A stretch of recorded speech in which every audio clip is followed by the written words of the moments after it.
L'invité est avec nous, Bruno Keima, bonjour. Bonjour Fabien. Vous êtes internationaliste. Votre spécialité sont les relations internationales et interculturelles. C'est ça, non? Oui. Voilà.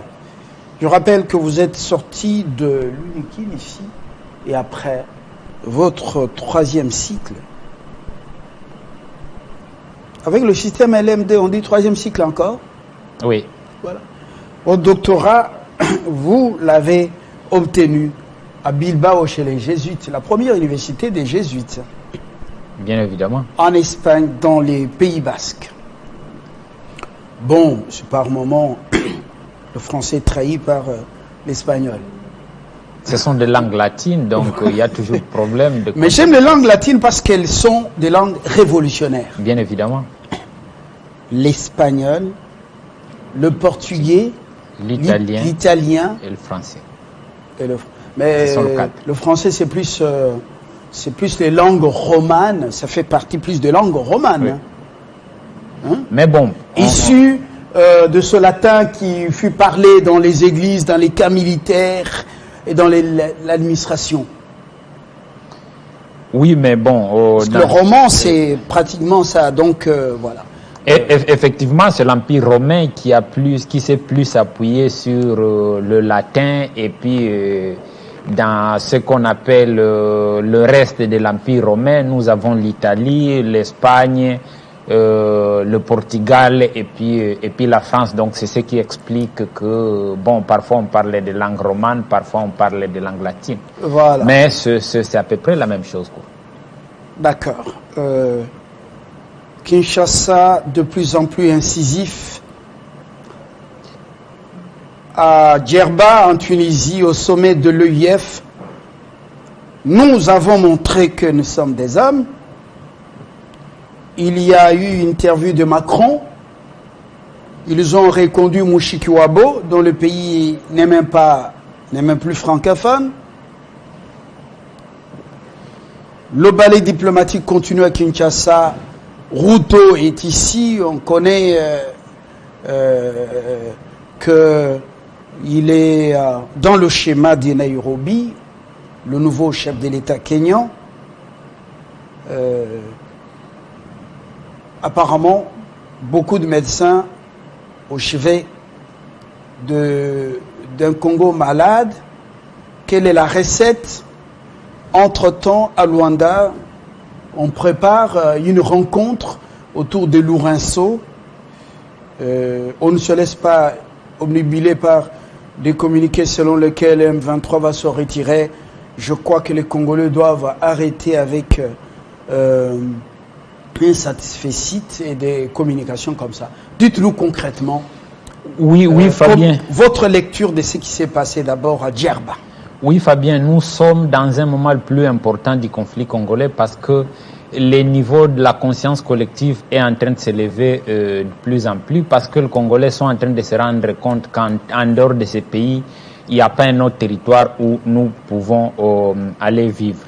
Et donc, au sommet de la francophonie, il y a eu effectivement cette ébullition de la diplomatie congolaise. Donc, il y a eu d'abord le ministre de la francophonie, Didier Manzenga Mukanzu, qui lui a fait pression au niveau de la conférence interministérielle pour tenir à ce que on puisse condamner l'agresseur et l'arrogance du ministre des Affaires étrangères rwandais n'a pas plu. Mais ils ont failli en venir aux mains. Hein. Bien évidemment. Mazenga a failli rosser son homologue rwandais.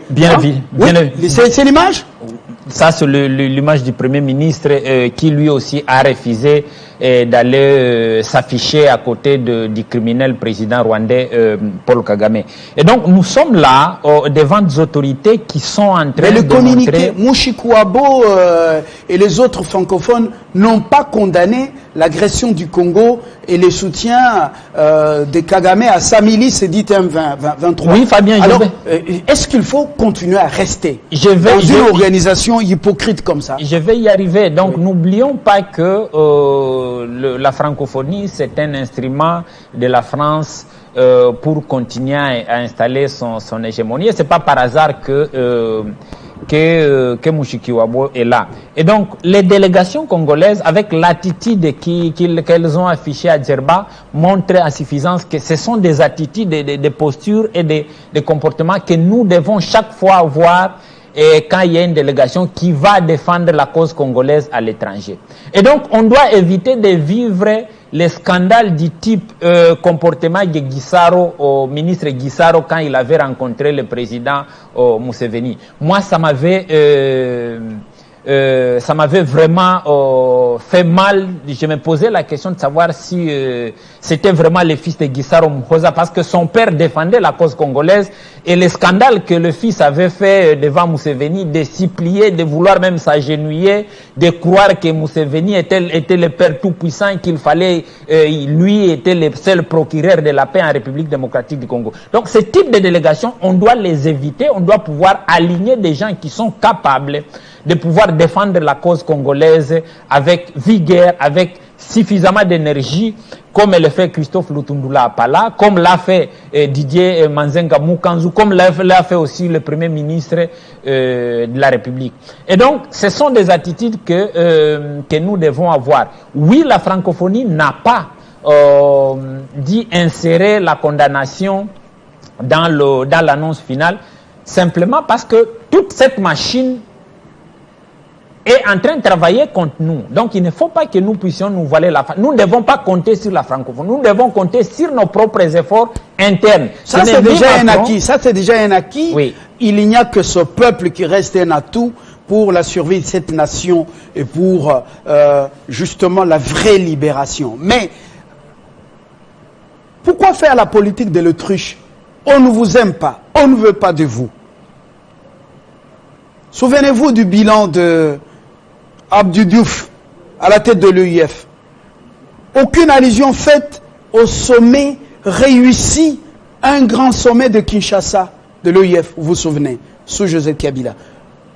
Pourquoi Macron s'affiche comme ça en faveur d'un petit pays qui a rejoint le Commonwealth?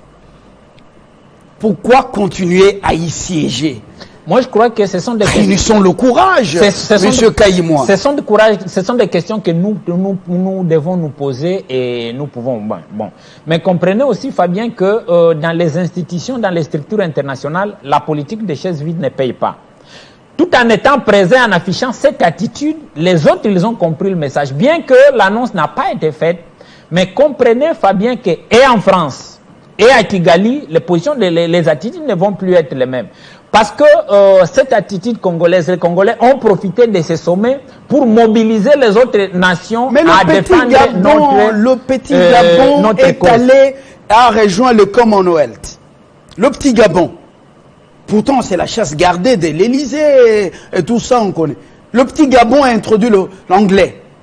Pourquoi nous, on traîne les pieds? Et nous devons des façades nous afficher comme première nation francophone, autant d'élocuteurs de la langue française. Mais pour quel travail? Il y a une dynamique qui est en train de se faire. Pour quel bénéfice? Il y a une dynamique qui est en train de se faire. Laquelle? Il y a une dynamique qu'il ne faut pas oublier que la francophonie, n'oublions pas que la francophonie, lui-même Macron, quand il est dans le sommet international, c'est le premier président français qui parle plus en anglais qu'en français. Ça, on ne doit pas l'oublier. Quand il est dans les grandes rencontres internationales. Et nous ne devons pas oublier, nous, que le monde est en pleine mutation et en pleine dynamique. Moi, je viens d'être formé ici à Kinshasa par des grands formateurs qui sont venus de l'Espagne pour divulguer la langue espagnole. Donc, il y a une dynamique qui est en train de se faire. Il y a d'autres langues qui sont en train de s'imposer et le français est en train de plus en plus être marginalisé. Pourquoi nous restons... Et donc, il faut que les autorités se mobilisent. Oui. Le mandarin, c'est la première langue compte tenu du nombre de locuteurs, donc la langue des Chinois. Le mandarin, beaucoup ne savent pas que c'est le mandarin. Oui. Et après, même l'anglais vient après. Il y a l'espagnol, il y a pour l'Afrique, les Haoussa, et ainsi de suite. Bon, alors, pourquoi rester à faire la promotion d'une langue limitée, même ici à Istanbul, vous ne savez pas communiquer. Nous devons avoir une stratégie. Pourquoi? Ceux qui nous font mal, c'est vrai, sont surtout dans ces réseaux-là. Mais nous ne devons pas aussi, c'est vrai, ce que vous êtes en train de soutenir. D'abord, l'OIF ne nous sert à rien. Mais il y a aussi un autre aspect que nous ne devons pas oublier. La très inutile OIF. Il y a aussi un autre aspect que nous ne devons pas oublier. Vous prenez la carte du monde, Fabien. Vous prenez la carte de l'Afrique. Vous allez réaliser que les pays les plus pauvres de notre planète, et même du continent africain, sont des pays francophones. Et où il y a aussi... Et les pays les plus problématiques. Vous prenez la carte de l'Afrique, vous voyez les pays arabes au nord, vous voyez les pays anglo-saxons au sud, il y a l'Angola qui est à notre côté, il y a le Mozambique, vous n'allez pas le comparer. Et donc, les Français ou la coopération avec la France ne nous sert à rien. Oui. Normalement, c'est une coopération qui nous avilit. On doit prendre des dispositions. Heureusement que le contexte international est en train de permettre à ce que la France est en train de perdre de plus en plus sa place. Et il serait intéressant qu'il y ait cette prise de conscience. C'est vrai que les Français ne vont pas lâcher. Les Français utilisent le petit Rwanda pour nous faire du mal. Mais c'est sur l'instruction de... voilà, donc, c'est les sous-traitants. Les sous-traitants jouent un rôle. Bien évidemment. Les sous-traitants, la sous-traitante France, qui utilise voilà, le Rwanda parce qu'on lui a dit, bon, il faut l'utiliser. Bien, donc c'est dans ce sens-là, par exemple, que nous avons des personnes comme Mushikiwabo qui ont pris la tête. Donc, c'est parce qu'ils sont en train normalement de payer d'une manière indirecte les services de Kagame. Rappelez-vous que les soldats rwandais sont partis sauver les entreprises rwandaises au Mozambique. C'est pas pour rien qu'ils étaient dépêchés là-bas. Et en compensation de ça, Kagame attendait qu'on ne puisse pas condamner ces crimes qu'il est en train de faire à l'Est. Mais heureusement qu'il y a... Qu'on pompe aussi notre pétrole à partir de l'Ouganda là-bas et que l'autre là dise « je me retire du processus de bloc pétrolier gazier ». Il est en train de viser le pétrole qui est dans le parc de Virunga. C'est autour de tout ce qu'il y a au niveau de l'Est, Paul Kagame voudrait bien exploiter. Et ça, il ne faut pas que nous puissions fermer les yeux. Et il a le soutien de la France derrière tout ça. Mais les efforts diplomatiques qui sont déployés par Kinshasa font qu'on est en train de dévoiler de plus en plus cette mauvaise foi et tous ces plans de Kagame. Mais c'est pas seulement Kagame qu'il faut voir.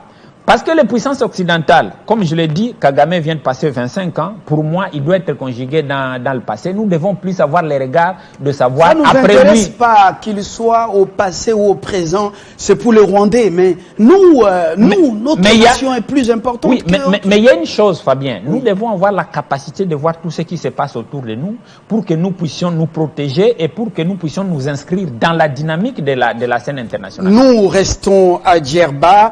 Une interview que Macron a accordée à une consoeur de TV5 Monde. Pratiquement, vous allez écouter ce qu'il dit. Ça m'a révolté la nuit et ça a révolté beaucoup de Congolais. Et puis après, nous allons revenir parce que il faut aller au Palais de la Nation. Ruto est présent ici et il faut également monter à Luanda pour savoir ce qui se trame. C'est très important pour cette nation. Pour la francophonie et notre relation. Mais peut-être en quelques mots, est-ce que vous avez des objectifs en termes de nationalité pour les étudiants étrangers que vous souhaitez attirer dans les universités françaises? En quelques mots. Mais d'abord, les universités françaises, il y a un principe d'autonomie. Donc ce sont nos présidentes et présidents d'université avec leurs collèges qui le fixent. Ensuite, nous, on est en train là de rebâtir les cartes dans les prochains mois des grands objectifs qu'on se donnera. Donc c'est quelque chose qu'on va plutôt faire au premier semestre 2023, où là, en effet, on va développer une stratégie où on dira on a besoin de talents du monde entier dans tel et tel secteur et on a besoin d'avoir des étudiants dans tel et tel secteur et on a aussi dans notre politique, dans l'investissement solidaire qui est le nôtre et notre volonté d'accompagner le développement de tel ou tel pays, la volonté de stabiliser ou d'accroître le nombre d'étudiants qu'on souhaite accueillir. Donc ça se fera d'abord par la stratégie qu'on est en train de parachever et par un dialogue aussi bilatéral. C'est pas la France toute seule qui va dire « moi je veux accueillir tant d'étudiants du Sénégal, de la Côte d'Ivoire ou de RDC ». Ça n'aurait aucun sens. C'est un dialogue partenarial. Peut-être parlons de la RDC, qui est la première nation francophone avec ses 90 millions d'habitants. C'est une nation qui est traversée en ce moment par un conflit important dans sa partie est. Le M23 aujourd'hui a pris le contrôle de plusieurs localités à l'est du pays.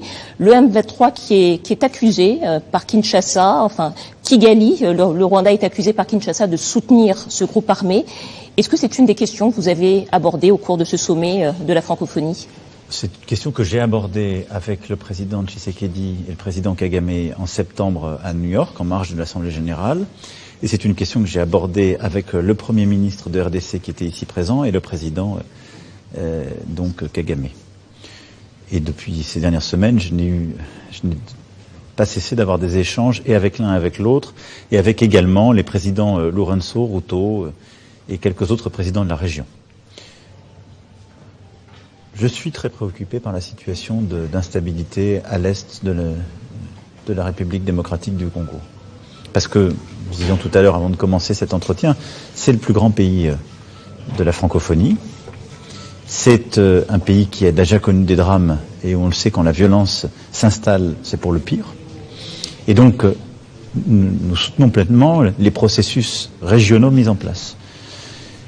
Il y en a plusieurs, entre autres le processus de Nairobi. Et donc la position qui est la nôtre, c'est que nous devons arriver à un retrait progressif du M23. Nous avons soutenu l'initiative d'installer les forces est-africaines de sécurité dans le cadre du mandat des Nations Unies pour progressivement stabiliser militairement cette région. On avait pris en particulier l'exemple de Bunagana, mais toute la partie maintenant un peu au-delà sur laquelle les forces ont pu s'étendre. Et ce qui va avec, c'est la nécessité de réamorcer un dialogue politique inclusif pour traiter du sujet. Et je pense que c'est une nécessité pour la stabilité, c'est une nécessité aussi pour tous les pays de la région, et je vois d'ailleurs beaucoup de convergences. L'Ouganda, la Tanzanie, le Burundi sont sur l'agenda, que je viens de vous le dire, parce que tous craignent l'instabilité régionale là, mais surtout le fait que ça ne profite qu'aux forces terroristes qui sont en train de s'installer dans la région. Et le terrorisme est en train d'arriver avec les ADF, et il peut se développer sur, si je puis dire, cette instabilité et ce conflit. Peut-être une question sur le pays qui accueille ce 18e sommet de la francophonie, la Tunisie. C'est un pays dont l'ancrage démocratique, disons, est questionné en ce moment. Est-ce que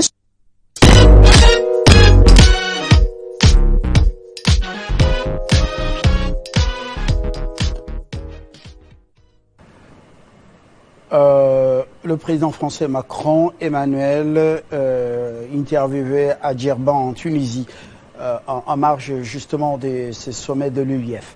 C'est pas 40e, voilà. Vous le regardez, on dit tout est communication. Vous lisez son regard, ses réponses, vous comprenez qu'un flou artistique, on ne peut plus nous tromper. Mais vous reviendrez pour dire un mot. Je prends Nathalie, parce que l'actualité chez nous est prioritaire. Nathalie, rebonjour. Rebonjour Fabien. Dernière livraison pour vous ce matin. Merci beaucoup. Merci également à vous d'être resté avec nous. La Minute Info, c'est tout.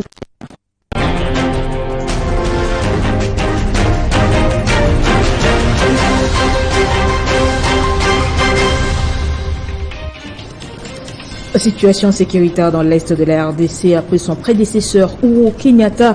William Ruto est arrivé à Kinshasa pour des médiations. Le président Kenya va échanger ce lundi avec Félix Antoine Tshisekedi.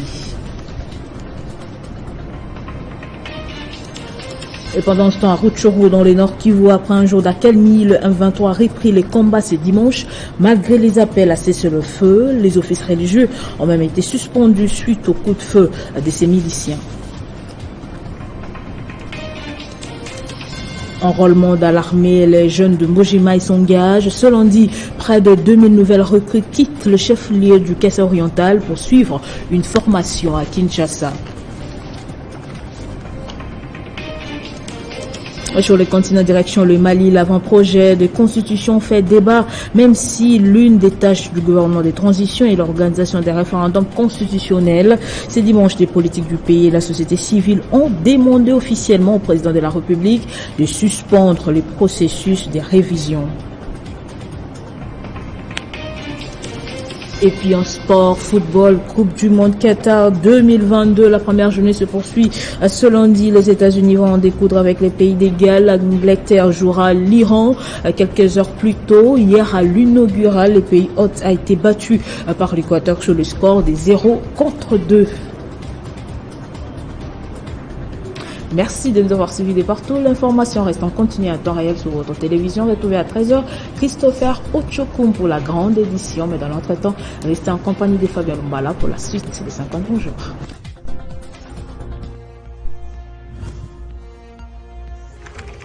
L'actualité reste en continu.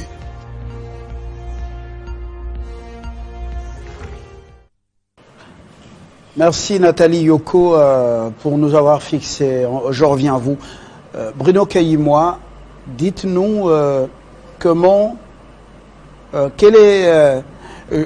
vous décryptez la réponse de Macron à notre consoeur de TV5 Monde, surtout du journal Afrique. Oui, Fabien, vous savez que je ne cesserai jamais de le dire, nous sommes dans une dynamique où le monde est en pleine mutation. Le président de grande puissance, le président français, le président américain, le président, c'est pas moi, britannique, ce sont des gens qu'il ne faut plus croire quand on est en train de parler de la crise en Afrique. Et donc des gens qui vous parlent de ce qui ne pensent pas, de ce qui ne font pas. Ils nous parlent d'un retrait progressif des Bounakana. Comment on appelle? Retrait progressif des M23 des Bounagana. Je comprends rien. Et donc, non, vous sentez que Macron lui-même, il ne sait pas ce qu'il est en train de raconter.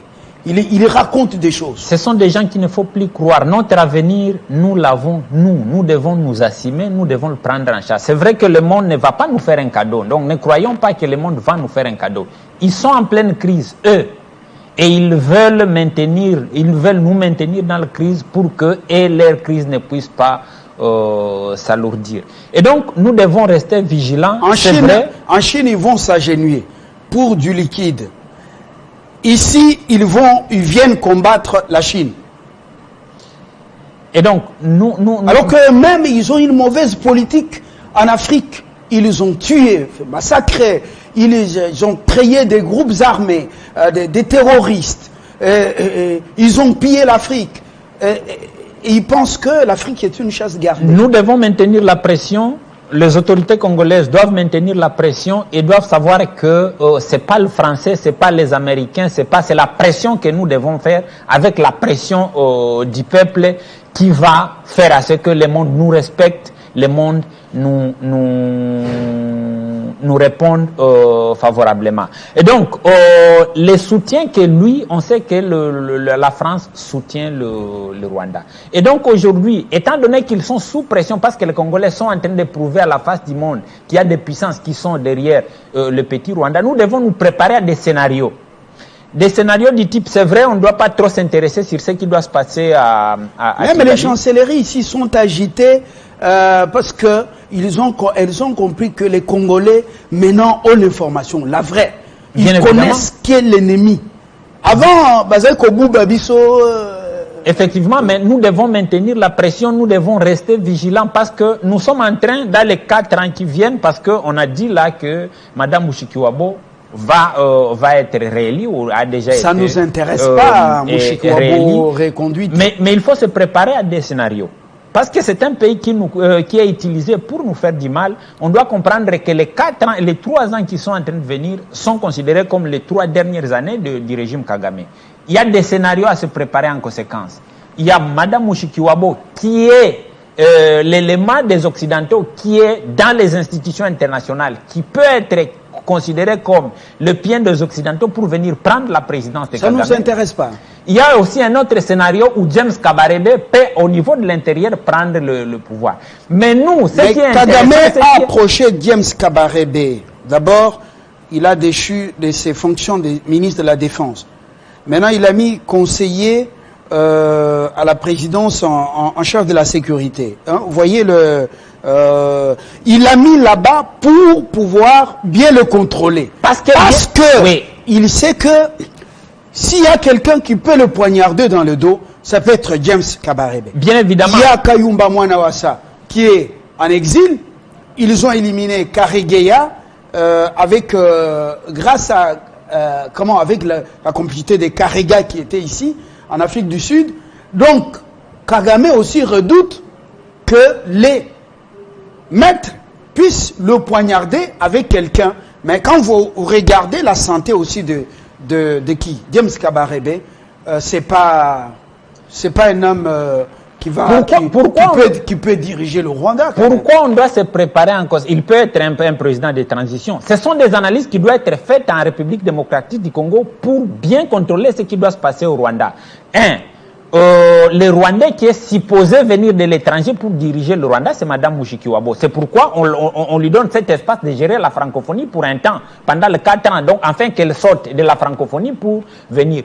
Au niveau interne, on sait qu'on peut utiliser James Kabarebe et Kagame, il est conscient de ça. Est-ce que c'est possible, ces scénarios? Moussa Faki à l'Union africaine, à la Commission de l'Union africaine, n'a pas été le pion majeur pour succéder pour remplacer Idriss Déby, entre guillemets, assassiné par les rebelles. Mais attention, l'Union africaine, c'est pas la francophonie.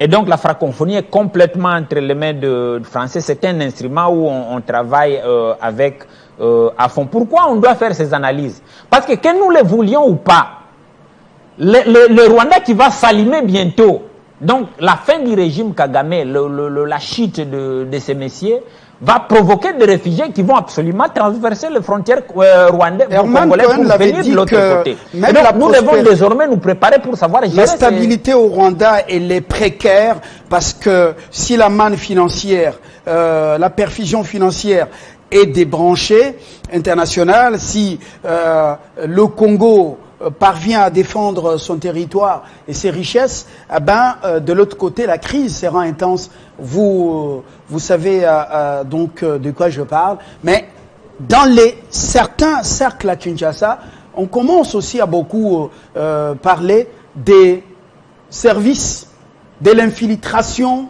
de ces services par les milieux congolais.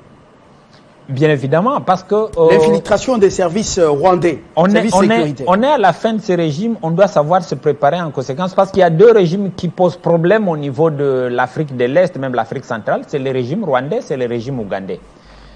Et donc, les 2 régimes, que nous le voulions ou pas, quand ils vont exploser, et il y aura des problèmes au niveau de la sous-région. Comment va-t-on gérer cette crise-là? Parce que c'est la crise rwandaise passée qui nous a amené à tout ce qu'on est en train de connaître pour le moment. C'est extrêmement important de commencer à faire des supputations, des simulations pour dire comment nous allons nous préparer en conséquence pour qu'on ne se réveille pas un jour, on dit non, il y a un changement de régime de l'autre côté, il y a des gens réfugiés qui affluent pour venir à Goma ou à Bukavu. Et donc il ne faut plus que la France nous impose sa logique pour dire vous devez protéger les réfugiés rwandais, vous devez protéger les réfugiés ougandais. Et donc on doit avoir des scénarios, on doit savoir se préparer pour qu'on ne soit plus utilisé, manipulé par ce type d'événements. Le président Macron devait avoir assez de réserves parce que c'est son pays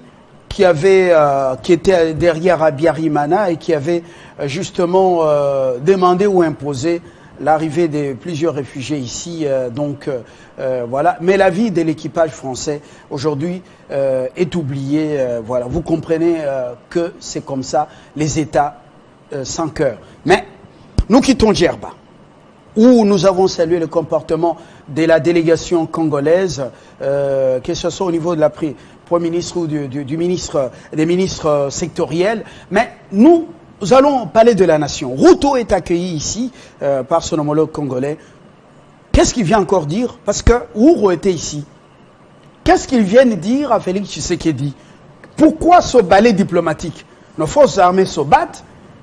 Kagame est derrière cette milice. Qu'est-ce qu'il vient nous dire au lieu d'aller à Kigali dissuader voilà. Donc pourquoi Pourquoi ce ballet diplomatique encore? Pourquoi?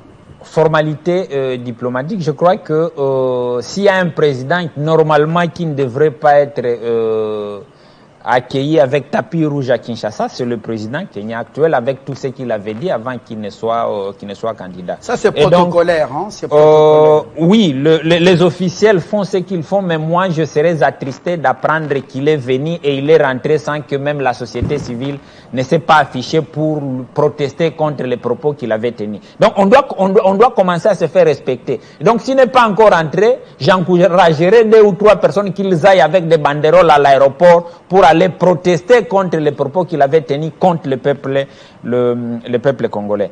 Et donc, sa présence, la présence du président Kenya en République démocratique du Congo est une présence qui va dans le sens de sauver la face de Paul Kagame. On doit lire les choses telles qu'elles sont en train de se faire. Donc tout ce ballet diplomatique, on est à la fin de à l'intransigeance de Félix Tshisekedi. Donc on veut sauver la face de Kagame. Il faut faire attention. Donc on était sur le point, même les nouvelles qui nous viennent de l'Est vont dans le sens de dire la détermination du président a réussi à mobiliser toute la population. Mais parce que les contingents kenyans et bientôt ougandais, est-ce qu'on a surveillé que au sein de ce contingent, il n'y a pas de M23 en tenue de nous ne devons pas dormir, donc il faut que nous soyons vigilants. Donc ça vaut la peine à la fois pour ceux qui sont en train de travailler de manière officielle dans les institutions et la population congolaise de l'Est qui est en train de nous suivre. Nous devons tous rester vigilants sur la présence et des Kenyans et c'est pas moi de tous ceux qui vont venir dans cette force East African Community. Nous devons rester vigilants pour les suivre, pour les contrôler, afin de ne pas permettre à ce que, à travers ces gens, Paul Kagame puisse envoyer ses hommes. Donc, on doit maintenir la vigilance au niveau beaucoup plus élevé. On ne doit pas croire à tout ça. Moi, je suis même convaincu que mon président n'est pas en train de croire que ce qu'il est en train de faire. Il est fait dans le cadre des formalités diplomatiques, mais dans le fond de lui-même, je suis sincèrement convaincu que le fils d'Etienne Tshisekedi Wamulumba n'est pas convaincu que celui qui est venu le visiter est en train de le faire pour le bien-être du peuple congolais. Il n'y a que lui qui peut le faire. Il n'y a rien d'anodin, rien de gratis. Prodéo dans la diplomatie, les faits et gestes, ça compte. Le président reçoit ses visiteurs de marque maintenant au Mongaliema, donc au nouveau palais présidentiel.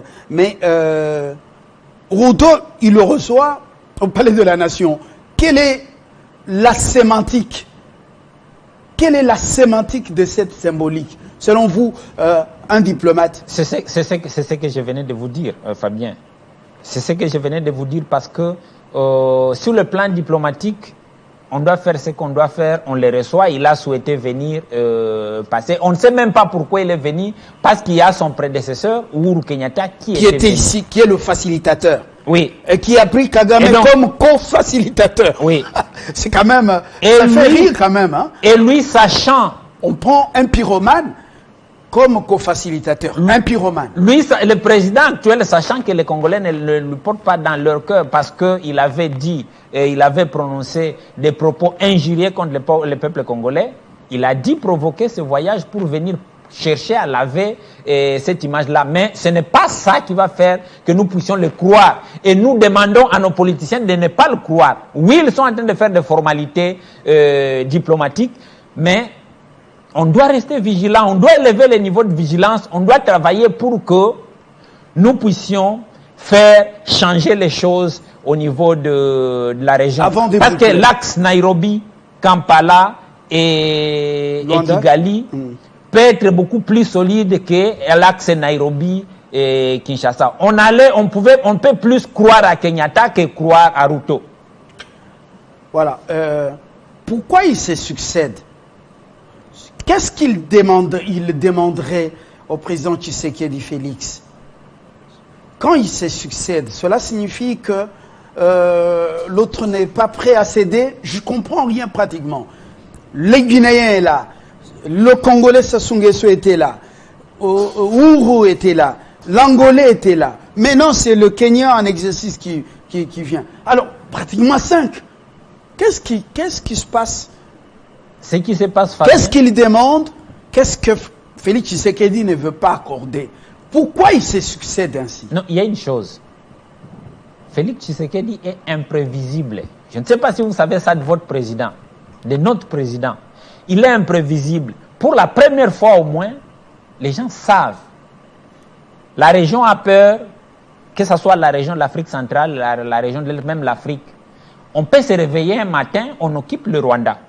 Ce n'est plus une blague, ce n'est plus une... Donc, il est imprévisible, il peut effectivement donner l'ordre pour qu'à partir de Bukavu, à partir de Goma, on puisse envahir le petit pays qui nous met mal à l'aise.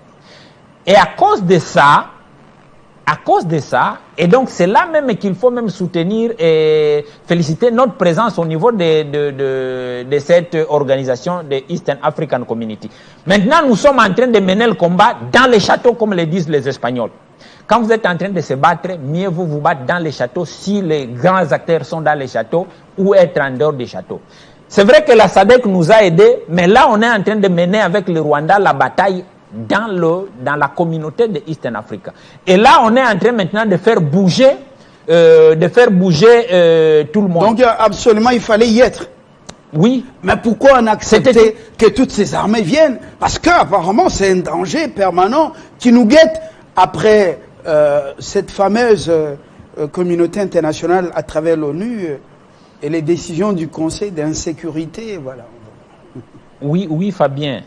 La chose la plus importante, c'est de dire nous devons toujours savoir que nous devons nous assumer dans tout ce qui est en train de se faire.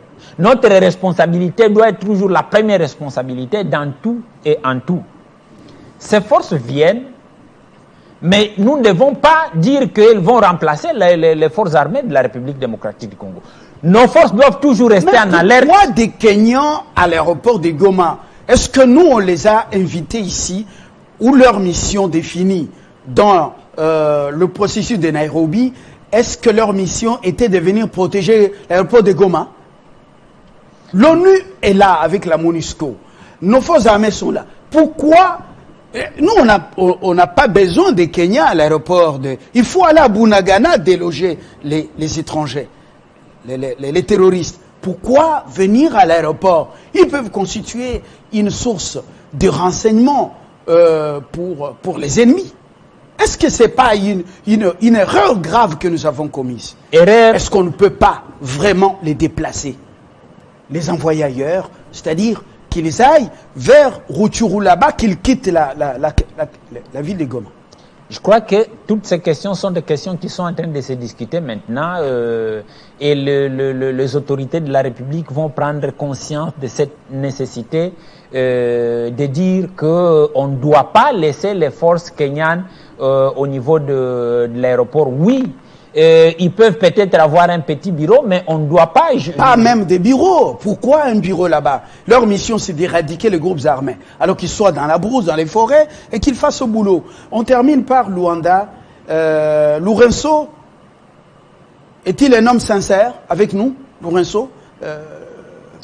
Ou bien c'est quelqu'un à la recherche d'un leadership dans les Grands Lacs et surtout dans l'Afrique centrale, en train de chercher à mater le Rwanda et laisser le Congo toujours dans la position de faiblesse? Je crois l'avoir déjà dit un jour ici, entre les deux processus, le processus de Luanda et le processus de Nairobi. Moi, j'étais plus en train de soutenir le processus de Luanda. Parce que le processus de Nairobi semblait être beaucoup plus un processus hypocrite.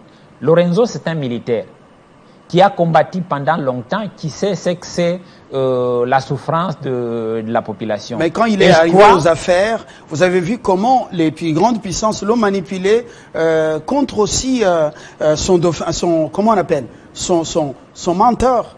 Oui, mais à dire les choses, à dire vrai, ce qu'il n'a pas trop humilié aussi son mentor.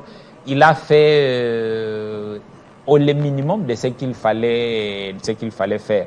Et donc, je crois qu'il faut, on peut croire à Lorenzo entre les deux mots, entre le processus de Nairobi et le processus de Luanda. Donc, on doit plus accorder de confiance au processus de Luanda parce que Lorenzo n'est pas plus en connexion avec Kigali ou avec l'Ouganda. Donc, il y a plus de possibilités de pouvoir faire avancer les choses, faire avancer le processus avec Luanda qu'avec Nairobi, surtout que au niveau de Nairobi, bon, il y a la présence de Ruto qui gêne, qui doit gêner le Congolais, parce que Ruto lui aussi il ne veut pas être effacé dans ce qui est en train de se passer en République démocratique du Congo. Il va plus être au service de Kagame qu'au service du peuple congolais. Et donc, on doit plus focaliser notre attention sur les lieux où nos intérêts peuvent être grandement défendus. Et moi, je crois que Lorenzo peut plus nous contribuer au processus de la paix que le président ou à l'ancien président Ourou ou l'ancien président Roux.